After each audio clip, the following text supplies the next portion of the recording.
very brief period of time. He was. But now, a staple of the remainder of the North American League. Welcome aboard. And I thought Cookies did great. Yeah, Cookies did fantastic. I think he did great. He's the best performing person we've had this week who's new. Yeah. Now you're just being spiteful. I'm sorry, I had to. Being spiteful. I had to. Unbelievable, Nicholas. Nicholas Pickles, you can't say such things. Skyscraper's a very different map from Border, picked by Soniqs, and they're hoping to have more success here than they did on Border. Though, just as we've seen when they've gone to Border before, they needed overtime. Yeah, I'm gonna be honest here. I'm actually worried for Soniqs for the exact reason that Jesse and Cookie spoke about, where attack on the Skyscraper is difficult, and we see how M80 and Soniqs, they both use like a Sami, Mirror, etc. to make it hard to entry. Soniqs start attack on Skyscraper because they chose the map, therefore M80 can choose the starting side. That is worrisome for me, given how poor their attacks were on Border that we just saw. So they really gotta step up here and show to us that they are, you know, this Skyscraper map was picked for a reason, and they're expected to start attacks. They gotta show us what their attacks can do. They gotta get at least 2 or 3 rounds here. That's how I'm seeing this. Oh, again.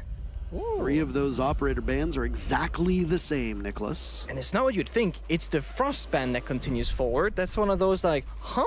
But M80, they like to spice things up, right? Because Thermite Frost, obviously a map-specific operator ban. Previously, it was, oh my god. Do you know that thing with, oh, there was Flores. I can't read my own hand notes. It was Frost and Flores on Borders. So obviously they're tailoring these bans very specifically to the map that is being played, more so than their opponent in like a bigger picture. And, you know, Flores being open, Citizen shows it off in the very beginning. Can, of course, attacker re-pick off it, but it kind of shows that M80, they seem to have a pretty good read on their opponent when it comes to operator bans, trying to tailor these things through. Whereas Soniqs, they keep things very cookie-cutter stable. They ban the Solas and the Ying so frequently, no matter who they're up against, likely because they, as a team, just don't want to deal with it. This, of course, means that Osa is open, Monty is open, 2 very strong operators on this particular attack, because you can just deny these long lines of sight with the Talon Shield and the Monty Shield. And both of these teams like shields now. Yeah. Quite a lot. We've seen Monty on the side of Soniqs a couple of times. We've also seen the same for M80. You can see a host of Blitz in the NA League so far this year. There's been really good operator diversity. I fully agree with you. You saw the community developer patch notes yesterday. Yeah. Some changes being made. Capitao receiving a buff. Tachanka receiving kind of a buff. Buff to his weapon. I don't think it's a buff to his gadget. Both Oryx and Capkin getting nerfed when it comes to sights available. So listen here, ye low-ranked Oryx and Capkin crutchers. You're gone. Your time's up. Yup. Your time's up. No alibi 1.5x anymore either, so what are they gonna go to? Doc maybe? Oh dude, they're gonna become Doc mains now for sure. Do you remember way back in the day, and Cookies will remember this, is when I used to cast with actually an old teammate of his named Talon. There used to be a saying that at lower ranks, when in doubt, cog it out. And you would play either Rook or Doc and bring an ACOG and just fry. Could it be? We see them return. That is so true. Round 1 in, and we see a shield operator, but not a conventional shield operator being brought. It's Osa in the hands of Grixer. Yeah, it's that backstairs attack where you take the backstairs of Citizen is, the outside balcony. You can walk in with the Talon Shield and just with one shoot in the hallway. What are you? Spoil, where are you going? Citizen walks in, gets the kill, walks out. Refuses to elaborate. He's gone from the round. So basically now Grixer can walk in, put the Talon Shield in the hallway, cut half the bomb site basically. The wall is double reinforced into Karaoke Room. That's gonna stop SQ from getting the plant down, but Geo still has 1 exothermic charge in pocket, or not exothermic charge, a Selma charge rather, he can use to open up that wall. Minute and 15 left on the clock. M80, they got a C4, they got 2 toxic babes, but their positions on the bomb site itself, not the best. B bombs had completely been given up from them. There are the smokes to cut off lines of sight. Look at the zigzag crosswires of the Claymore. So if you go for a jump out, you're almost certainly going to die. Clear shield in position. Talon Shield now repositioned towards the top back stairs, allowing a longer line of sight and a bit of protection. You'll need an impact to take care of that. Soniqs getting into position over by Karaoke. They've still got Citizen down below as well, and since they have that advantage, you've no Kiba barriers, and you've got one of the best players from M80 off the board as well. Hold on a second here. Nice shot from Gomez. Citizen finds his second in a different position on the map, and M80 has dispatched Iconic to go after him. He's making a lot of noise, but he doesn't know where the last player is down below. Down goes Gomez. Iconic will have to head back in a hurry. Look at Citizen's position. He's gonna net Iconic if Iconic doesn't look the right way. He's made it all the way back to now engage with Citizen, but it's a crouch play from Citizen that gets the kill. He finds 3 for his trouble. Diaz still very much alive, but just too many bodies from Soniqs. And they start off Skyscraper in strong position with a win for SQ. I mean, I gotta say, that is a much more convincing attacker round on Skyscraper than that of Border. And I guess, in a way, Soniqs got to kind of quote-unquote warm up on the enemy's map pick, which might favor them because they did not look like they were fully awake and ready for this matchup in the first 5 rounds of Border. But in the opening round of Skyscraper, things are looking very good for them. A very clear ABC kind of strategy. Get that backstairs position. Citizen gets it super quick early in the round. Then move the Osa shield, the Talon shields into the hallway that we saw. Geo gets to the wall, opens it up, flank can be established. Citizen holds that C4 from downstairs. That was Iconic trying to go for a flank. And if you can get all those 3 steps accomplished like Soniqs did, it's basically a guaranteed round victory because there's no strategical way M80 can kind of get back into it. They only had that 1 C4 downstairs on Iconic. He wasn't able to use it. The Toxic Babes, no effect in that round whatsoever. And the Talon shields from the Osa, they were not able to get destroyed. So even if the kills weren't found, the plant would have gone down. And that would have almost guaranteed the round victory for the attacking team of Soniqs. 5 seconds to insertion. And we've seen Soniqs now play a handful of maps, I want to say. But one map that they've played twice where they look relatively strong, almost Clubhouse, which also is one of those ABC maps that force you to play together due to strategy instead of like Border where you're kind of roaming around single-handedly often. And I think this map will favor Soniqs for that reason, and it's why they picked it. Here's something that we see out of a lot of Brava drones recently. If you have the defenders running a trap-heavy composition, use the Kludge drone to remove those. It could be something such as a laser gate. It can be a proximity alarm. It can be a goo mine, as we just saw. There's a goo mine underneath the window that you'd vault in from, and then a default cam there as well. There's 2 safeguards to prevent the attackers from just waltzing on in. The Kludge has rendered both those useless because now they're in control of the attackers.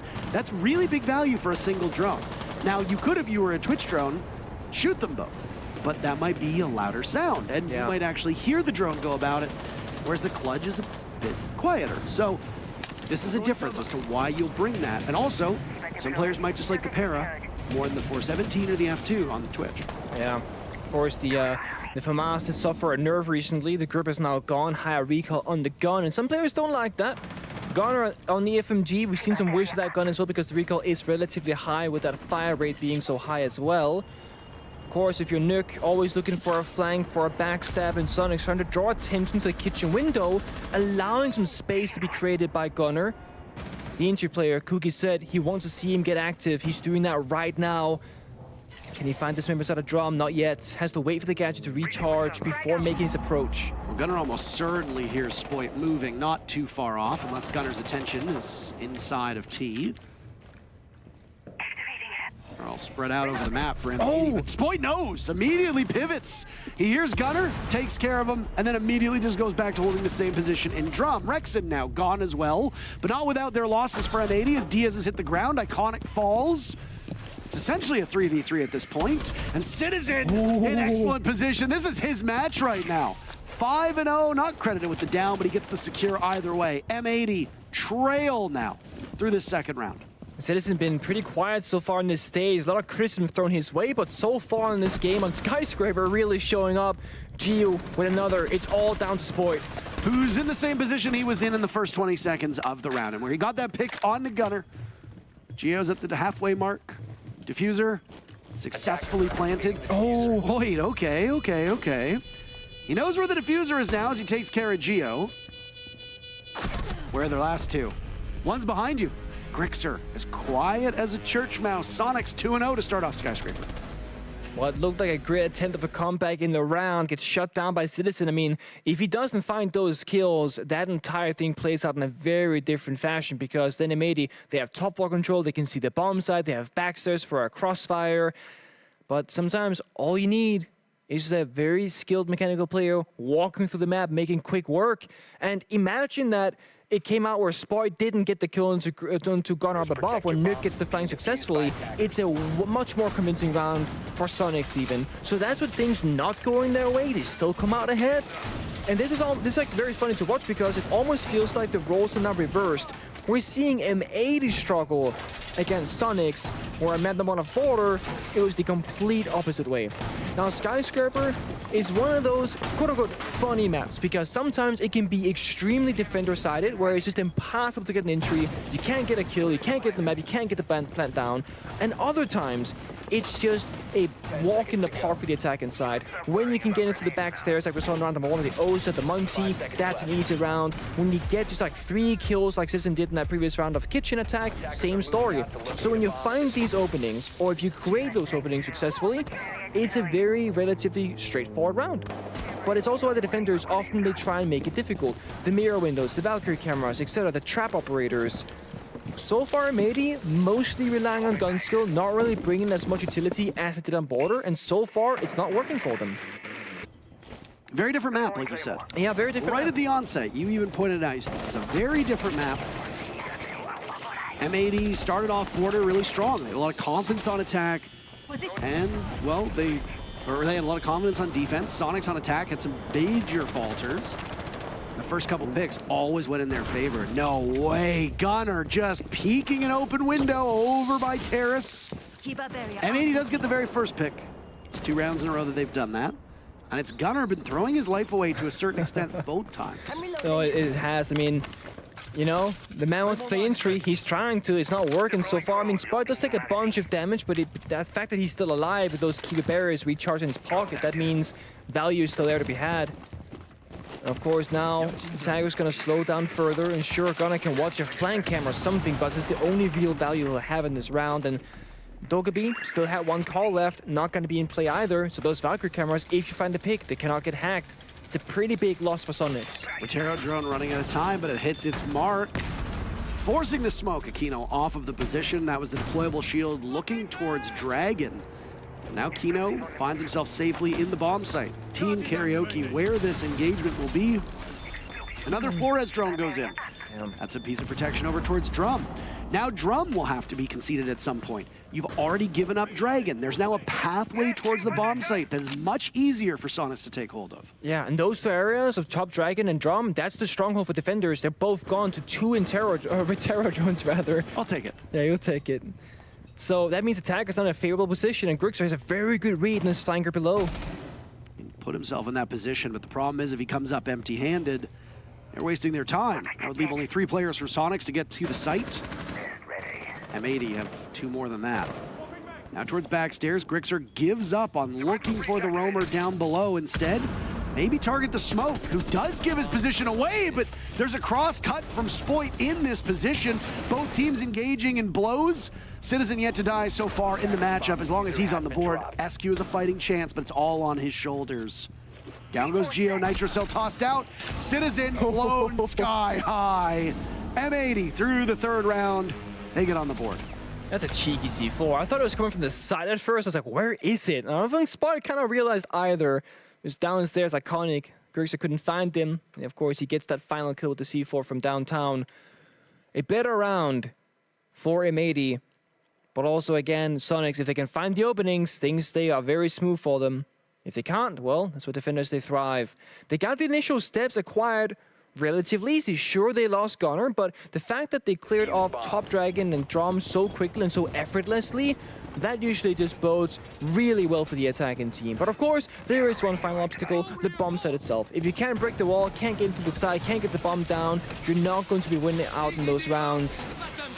Speaking of Captain Crutches, there's one right here. It's Gomez. Gonna put those traps downstairs in the bomb site walls. If anybody sneaks in or rushes on in, they'll take a bunch of damage and get taken out directly. There's 2 Captain traps on a single dollar will do that to you. There it is, a second set. But they'll make it all 3 instead, actually. Poor attacker who went through that doorway. Meanwhile, all 5 operators being attacker repicked on the side of Soniqs. Nothing too different, however, just different people playing the operators. Geo having his turn in the Nook now to do the creep work, except that he's playing the Heartbreach gadget instead of frag grenades. So that's a bit of an odd one out because Geo is the only Heartbreacher on attack now, and he's playing Nook, which is an operator that thrives in the roam, but he's playing Heartbreach gadget. So surely the plan here for Gio is to get that utility off early in the round, free him up so he can be a roaming gun as well. Because if he doesn't, no one can breach the walls. But if he doesn't breach it early, he can't use the gadget. So it makes perfect sense. Get that wall early. Now you got 5 gunners. Well, we got 1 gunner. I was gonna say not literally, but 5 You've fraggers. You've only got 1 gunner. For now, who is in a position where 2 of his 3 deaths have come. Which is over towards Terrace. He's once again on the outside rappel. So while he might not be long for this Earth in a number of rounds, at least to use that secondary EMP to permit Dokkaebi, or rather he allowed the Nook of Gio to get in. Gunner rocking Dokkaebi again, so he's got 2 logic bombs in back pocket. At any point, he could paralyze or at least give the information to the rest of his team about the whereabouts. After getting the Geisha wall open, Soniqs will head back on the drones, figure out where they want to go with this. Gio, the very first pick. Kino tosses the Nitro Cell, gets shot out.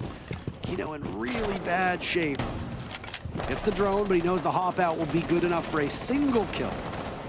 He can isolate one of these players. They'll be in a good space. But Gio, looked like it was Gio close by. It's not. Gio and Grix are now down below. Yeah, Gio trying to get active, of course, as he plays the Nuke. He has the Fuser, though. So if he does get close to the bomb side, I mean, could get a plant down perhaps, but Rex just keeps on finding picks up above. And that now means the kitchen verticality has been denied, so this allows Gio +1 to walk downstairs into side if they want to. Gomez in the retake. Does he read it? Oh, the call. Oh, that's unlucky. Has to run away. Side by side, so you'll hear multiple phone calls ringing. Really struck by how good Soniqs have looked on attack so far on Skyscraper, not because I didn't expect it of them, but because it's a big difference to what we saw on Border. Yeah. As you pointed out, I mean, at least you got like those jitters out of the way. Diffuser going down in the hands of Soniqs sees him. Just hello? He's just there? Did he not know? This could be troubling for Soniqs, but they've reduced M80 to just a single player. It's Gomez. Sees the Ana, takes him down. 2 for Gomez in this position. They've got him trapped. 3 from Gomez, and he's got the himself. No way! It's enough to shake off Grixer, who gets the diffuser. Gomez will need to drop. Dance it out, dance it out, dance it out. He drops down. He doesn't know where Grixer is. Diffuser goes. It's a mighty impressive performance by Gomez. Does he pull it off? Sees Grixer, and he does indeed! 4 kills in a row in the 1v4 clutch. Ties the game for M80. That is absolutely disgusting. I mean, I wish the C4 would have gotten that 4K in like a 10-second time span, because that was absolutely beautiful. He read the situation perfectly, no hesitation, shuts down the plan. But let's not forget the supportive cast. Who set that up? Who made that possible? Iconic, hiding in kitchen, goes unnoticed, undroned, and just waits for the right moment. He lets them get comfortable, let them settle in, buys Gomez time to flank up above, and about halfway through the plant, that's when Iconic goes to the kill. And sure, he dies shortly after, but that single moment, Iconic, he allowed enough time and enough space to be created so Gomez could make that play happen. 2-2 tied up. And sure, it comes off an incredible clutch, but that's how it goes sometimes. Both teams can do those things, but right then and there, it was Gomez and Iconic in that essential 2 versus 5. Wow, wow, wow, wow, wow. Love those types of individual plays. Yeah. I'm sorry. You know, I called him a Capcan crouch, and the gadget didn't do anything. I'm so sorry. He's a 1.5x crouch instead. But it's still beautiful. That's not what you say after he pulls that off. It was very, very well done, though, I'll have to say. Excellent game sense, and he took all those engagements on their own. Yeah. Don't think Citizen, who was the first one involved upstairs, knew what was coming. Oh. Immediately after that, knows where the plant is going down. The kill onto the Brava, to me, was the most impressive of the 4 picks. To know that read, they knew exactly where he was inside of Geisha. If anybody had that information, it was Soniqs, and yet they still couldn't pull it off. Still, through these 4 rounds, even though it is a tie score, Soniqs have looked mighty good being able to get into the building quickly. First Bloods have now drawn even. The only thing that Soniqs kind of... They're surprising me. They keep changing the operator lineups. Like Citizen plays Brava on round, now Krista plays Brava, then Rexon plays Entry on Ionet. Now it's Citizen playing Ionet. Geo's playing Nurkba with the hybrid gadget. Like Soniqs are really changing things up, and typically I'm a very big fan of flexibility of operators, but I feel like it almost seems confusing or maybe even a bit unnecessary with how much they're changing things. I mean, it's such a big role difference from round to round. It must be hard to keep up with, I imagine. So far it's working for them, I would say most of the time. Citizen downstairs with the nades, looking for something, doesn't find any of it. With that wall being, oh, never mind, he just find 2 kills out of nowhere. I mean, not just that, there's 4 kills. 3v3, Nick. Action just, it explodes. Yeah, I mean, Geo jumped in the window with the diffuser in hand. I mean, they tried for it. I mean, at least he got the diffuser in the sight. True. Maybe not the way they would have want. All 3 kills from M80 coming in the hands of Spoit so far. Can he keep racking him up? Well, Diaz isn't going to get one. Spoit gets a 4th. All of them are there. All he needs to do is find Rexon.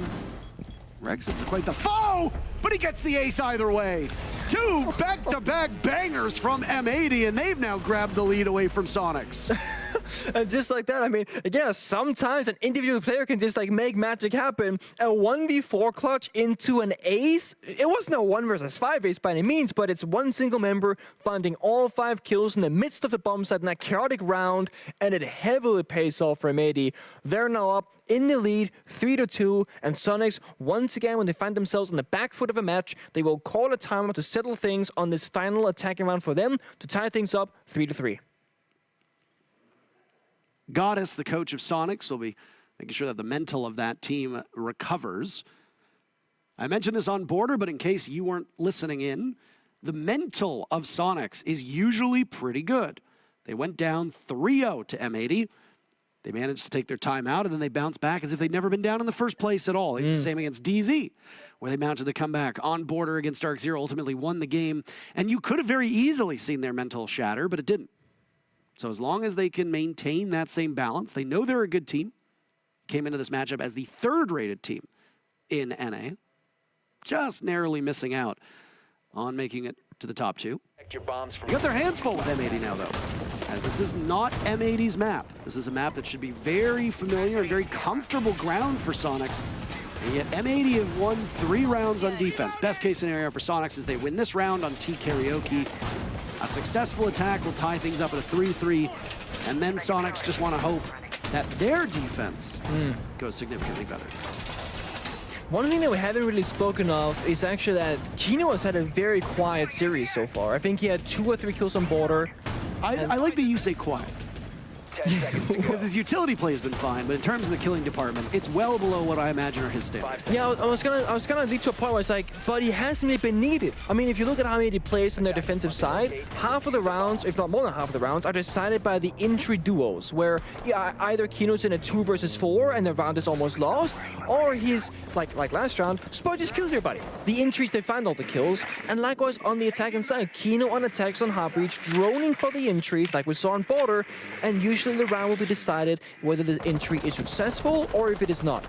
So yeah, Kino has had a quiet game in terms of kills, but still providing so much value elsewhere. Of course, playing the smoke on defense, look at his shells. He has 8 shotgun shells left. He is still making holes in the floors and rotations 30 seconds into the round. So even if you're down right now, he's already gotten immense value. But of course, as the smoke with those toxic babes, you want to stay alive as long as possible on defense to increase the value of the gadget as the time starts ticking down. And Soniqs, they've been quick in every round, but just like on Border, after a tactical timeout, they kind of redial it in. Take a slow approach. Seems like they're waiting for a swing this time around from M80, which ironically is how they lost the last 2 previous opening duels. And then the little impact trick there stops the summer from fully going off. The second one will follow. Okay, Gunner, you got a freebie maybe here. I was going to say, Gunner is the one that I would suspect that they're going to point fingers at if things don't go the way that they want, but I mean, what does he make happen? It's another EE1D that's used. 2 so far, maybe to get Soniqs in greater position. Their Citizen slaughtering Iconic. The look on his face says it all. Citizen on entry, pretty good so far. Yeah, it's a very smart play as well because instead of taking the fight where, you know, Gunnar, he felt under pressure there, he drones him out, forces Iconic to move, and then Citizen is there inside of barbecue to catch him essentially, making a lower risk play essentially. Sure, it comes down to a 1v1, but Citizen in a better position. And now the Flourish are getting so much value. All right, there you have it. Gunnar picks up kill number 2. We're on Gunnar watch right now. And successful round. All the E1Ds burned with still a minute to go. No Dokkaebi on the board, which means you don't really have anything from the attackers to give pause to the defenders. They now find themselves in a really rough spot as Kino is unable to buy a kill. Losing out on an opportunity of the Osa as another one of those shields goes down. A pinch coming in. Citizen just looking for the back of Kino, and there he gets it. Citizen, a mighty fine performance. He's got 2 picks. M80's last 2 players against 5 from Soniqs. That's not where you want to be. Timeout seemingly working. In goes a Rotero drone, and the advance from the Osa shield will continue. Diaz gets 1 kill from M80, so no flawless for Soniqs so far. They're nestled inside the bomb site. Firing away is Soniqs, but Soniqs is just being softened up, bullet by bullet, but you just eventually at some point you run out, and you need to reload. And that's exactly when Soniqs take advantage of those 2 final M80 players. And SQ do tie the first half. They survive what could have been a scary predicament of going down 4-2 on their own map. I just want to point out how well Soniqs, they used the Flourish drones in that round. It might have looked like from our point of view, spectating Citizen, that Kino just kind of walked down the staircase and just died because he didn't know the whereabouts of Citizen. But that's not exactly what happened. Rexon on the outside balcony next to the Osa was using the Rotero drones to go in through the door, down the staircase, and Kino either has to walk up the staircase and dive to the balcony player, or walk down the staircase and dive to Citizen. So while Citizen gets a nice kill and Kino looks a little bit surprised, it's actually due to great coordination from Soniqs, utilizing the utility side of the game to net you relatively easy kills where Kino just can't really fight back in a fair fashion. That's how they found the openings. Same thing early on. Gunnar and Citizen, that 2v1 downstairs on Iconic, they know he's somewhere in kitchen. Instead of walking in, taking a blind gunfight, they use their drone and lion scans to kind of isolate him, make him feel under pressure, run away, and they catch. A good old pinch catch mechanic combination. And Soniqs, with the timeout, they get their 3-3, they get exactly what they want, and now we flip things. M80 now got attack on Skyscraper. As the desk spoke about, as we've spoken about, it's very difficult to get into the building on Skyscraper and get into a very comfortable and safe position. Kind of like if you're thinking a cafe top floor attack, that's Skyscraper on every single bomb set essentially. Now, Soniqs would use the Osa for these backstairs attacks for this exact karaoke T bomb site. You can do the exact same thing, slightly varied of course, with the Munty. Same concept, up the stairs you go, cut the hallway in half, try and get the diffuser down, and Kino is one of those Munty players. And so he might be, what, 0-6 right now, but he will find a way in this round, I'm sure. I think you said like 2 or 3 kills in the first game? I think so, yeah. I believe so. It's a bad result. Kino can do better than that. We know he can, and he knows he can as well. Poor Geo. That's a tough spot for Geo to be in, but he's going to do some damage. Just a single tick. Yeah, a little bit. Kino manages to back away. Looked like Spoit might have had a disappointing beginning to this match, but he's really coming to his own. Almost at 10 kills. Citizen, close by as well. 9-3. There's an aid from below. Gomez can't find anything. More smokes being baited out by Kino as he's taken a little bit more than a tick this time. Yeah, but this is the plan. They just gotta burn these toxic babes, and that's what the attackers want. This is not a stallmate. They want this to happen. Iconic could potentially do some work here. Gunnar takes down Kino. Oh no, oh no! Things go bad on backstairs for M80. Geo in excellent position, and there was just nobody to deal with it at all. No follow-up from the backstairs. Nice shot from Gomez. But is it enough? Can it stem the bleeding? Iconic was the player on backstairs who could have made something happen, but Geo has not been removed from this position. And he has just taken names from the spot. Reduced M80 down to 2, and 4 still remain for Soniqs.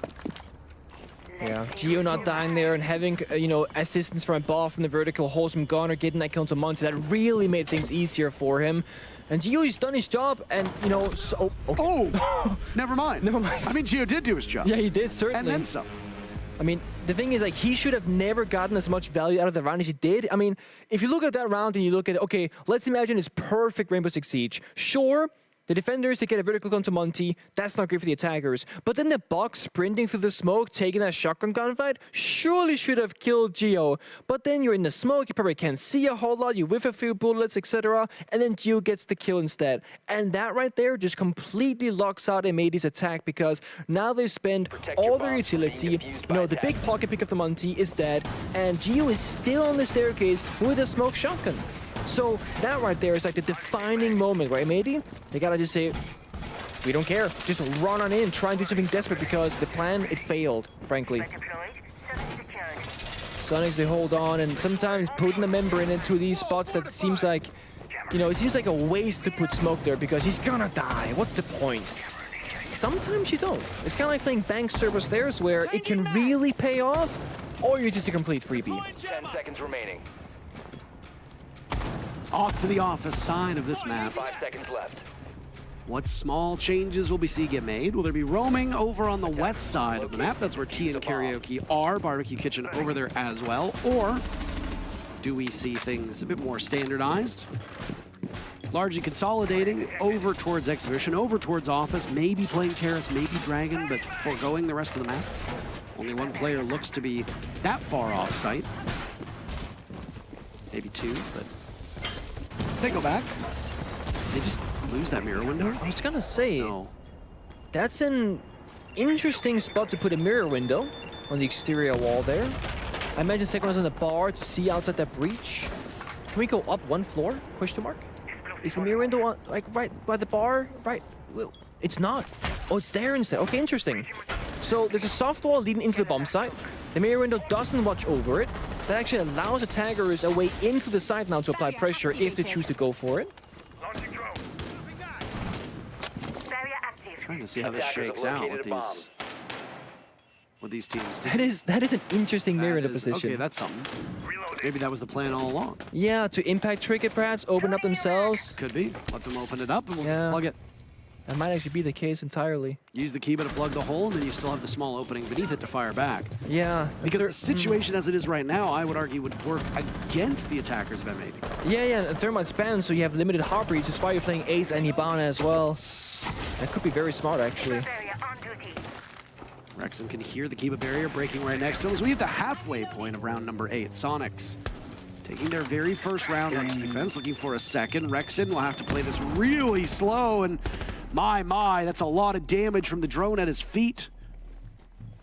We've got other visuals on him, and there's a flash. Rexon evades it for now, not lucky enough on the second. Luckily, there's more than one player there.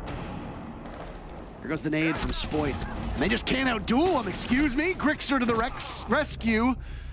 Can't do anything at all. Geo off-site, making some noise as Soniqs are just pulverizing M80. Who on attack, well, they definitely have the less favorable side. Nice shot from Diaz to take out Geo. Attackers recovered the diffuser. Dragon is theirs. M80 can continue their assault towards the site. And there's two players on Soniqs that are taking damage. Rexon, in particular, low.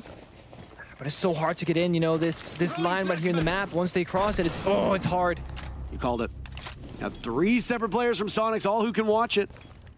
Diaz has managed to make it through unscathed, but not when there's 2 separate players, one all the way back in the bar. Joint effort from Soniqs. That's their second defense, and they have won both of them.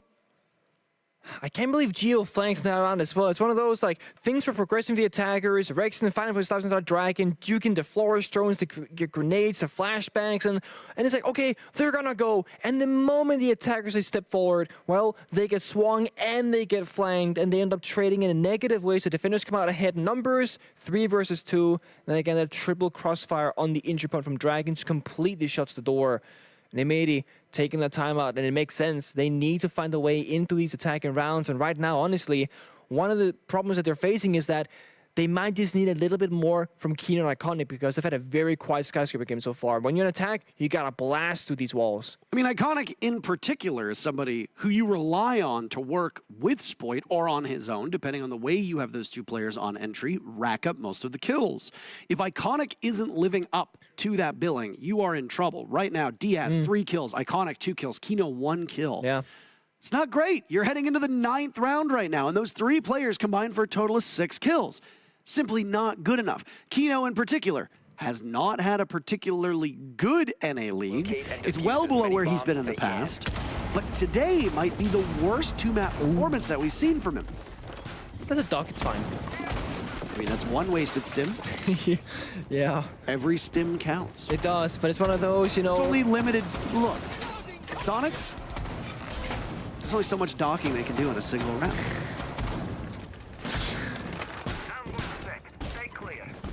Yeah. Kino back on Monty. If you can't get kills, at least play the shield operator. That's the way it used to be, but obviously there's more strategy behind it now. Yeah, I think it's a very smart choice, and I think, you know, again, it's the character T-bomb side, so allowing Kino to go on Monty to, you know, open up the possibility of that backstairs take, sorry, kitchen attack. They can still do the same upstairs execute, rather, to take top floor control. But in Iconic's defense, when he was on the defensive side with an M80, he was getting shot down and isolated pretty frequently, so I feel like Iconic kind of countered by Soniqs. But on the attack, that's where Iconic can take things into his own hands, right? He can start isolating other defensive players, win those individual gunfights. It's the attacking Iconic that's not really living up to expectations right now, more than anything else. Yeah. Want to see where Kino goes, though. If it's going to be up the back stairs, we're going to go for Geisha, because the one thing that, you know, it sucks when you're a Monty is verticality. That C4 in pocket of Geo could be a problem for him. Right now it's Diaz and Heartbeat instead, of course, getting that Geisha wall opened up where that mirror window will be. There is no wall deny, it's all impact tricks, and this is because of that thermite ban by M80. You can impact deny, there's so much, and there's a C4. Pre-placed by Grixer, doesn't take down Kino, but again, the vertical destruction being a big issue right now. And not sure how they had the info. It was like the default cam call and jump in or what it was, because there's no information on the board, but a great accuracy with that C4. And that's the best player from M80 gone. Yep. You know?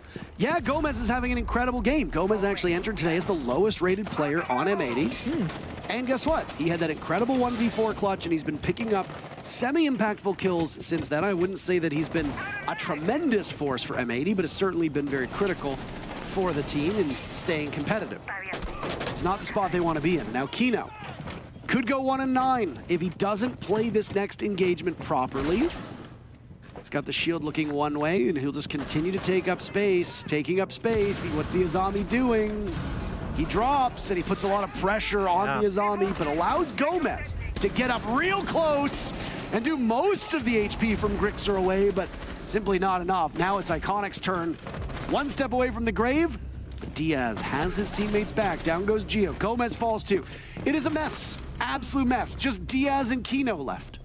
50 seconds to go. What is happening in this round? Yeah, it's very bloody. And Kino did a great job at getting, you know, the first member gone from this situation, but then Soniqs, they strike right back. Things that get worse. They see them. More damage being done, but Gunner needs to get out of there. He does so, not before Kino puts the shield away. Second kill for Kino through these 9 rounds. Yeah, they need that kill, but the thing is, again, the dock sims from Rex, and they've now been spent. Everyone's full HP with 25 seconds left, and that's the thing. The clock is the biggest enemy right now, because Kino can't take the time to go slowly through this map to find the position, so the enemy has to storm through. Oh, they're all there. Oh my, Kino, how do you get yourself out of this spot? What can you do? There's no impacts, there's no C4. You got to take matters in your own hands. Soniqs with a lockout. They're on match point.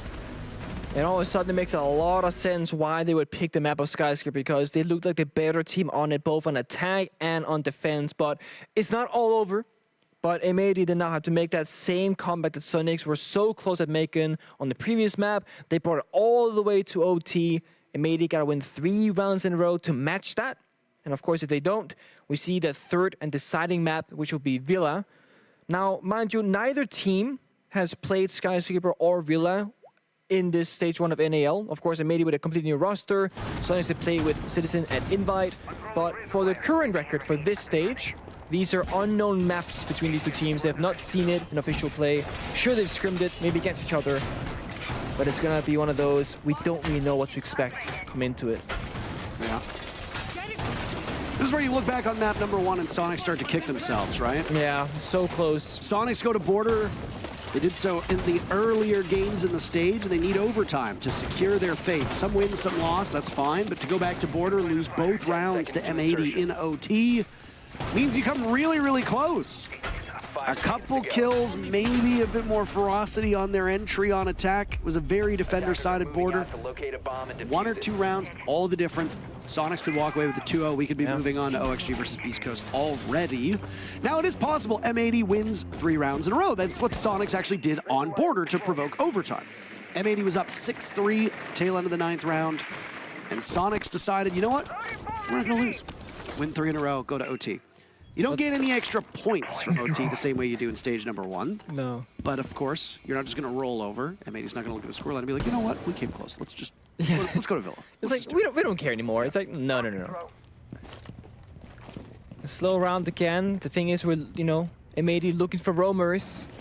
There aren't really any. They got a yellow ping into Geisha from below. Nate comes through. Doesn't do any damage. They read into it perfectly and run away. So this is on 13 kills, actually. Having a great Skyscraper game so far. Finally kind of getting aggressive like he used to be back in Europe. He's had a less consistent NAO season so far.